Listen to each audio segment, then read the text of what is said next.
नमस्कार, आप live cities देख रहे हैं। कोरोना महामारी के दौरान यदि आपका driving licence RC permit expire हो गया है तो डरने की जरूरत नहीं है।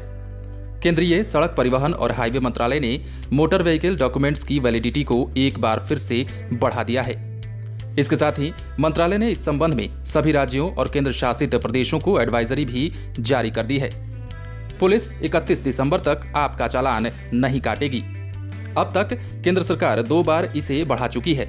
ये तीसरी बार वैलिडिटी को बढ़ाने की घोषणा की गई है। सबसे पहले लॉकडाउन लगने के बाद 30 मार्च को मंत्रालय ने सभी राज्यों और केंद्र शासित प्रदेशों को वैलिडिटी बढ़ाने को कहा था। उस समय 1 फरवरी से एक्सपायर हुए डॉक्यूमेंट्स की वैलिडिटी 30 जून तक बढ़ा दी गई थी, लेकिन जून में हालात नहीं सुधरने पर इसे फिर से बढ़ा दिया गया।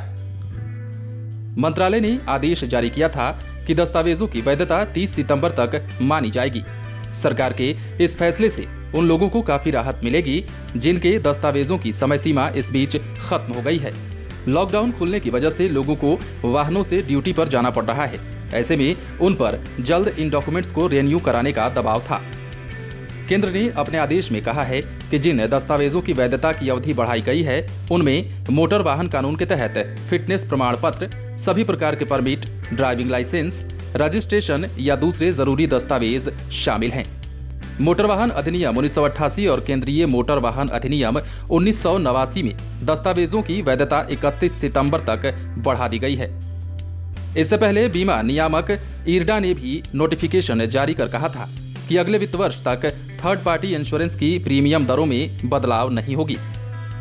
वही मंत्रालय ने एक वैधानिक आदेश जारी कर कहा था कि कोविड-19 के दौरान नागरिकों की सुविधा के लिए 1 फरवरी 2020 या उसके बाद दस्तावेजों के नवीनीकरण के लिए कोई अतिरिक्त शुल्क नहीं लिया जाएगा।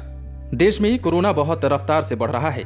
देश में हर दिन 50,000 से अधिक पॉजिटिव मरीजों के मिलने का सिलसिला बदस्तूर जारी है। सरकार को हर बार समय बढ़ाना पड़ रहा है। लॉकडाउन की स्थिति को बढ़ाने के पीछे मुख्य वजह यह भी है कि कोरोना संकट काल में कोरोना मरीजों के मिलने की रफ्तार नहीं थम रही है।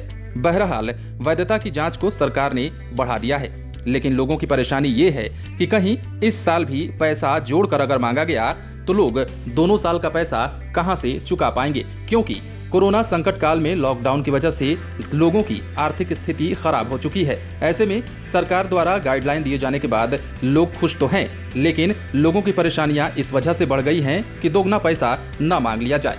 अगर दुगना पैसे की मांग की जाती है तो आर्थिक स्थिति जो कि बिल्कुल पूरी तरह से टूट चुकी है वो एक बार फिर से सकते में पड़ सकते हैं। अगर आपने हमारे चैनल को सब्सक्राइब नहीं किया है तो सब्सक्राइब कर लीजिए। अगर आप ये वीडियो फेसबुक पर देख रहे हैं तो पेज को लाइक करें। इसके अलावा आप हमें ट्विटर हैंडल पर भी फॉलो कर सकते हैं।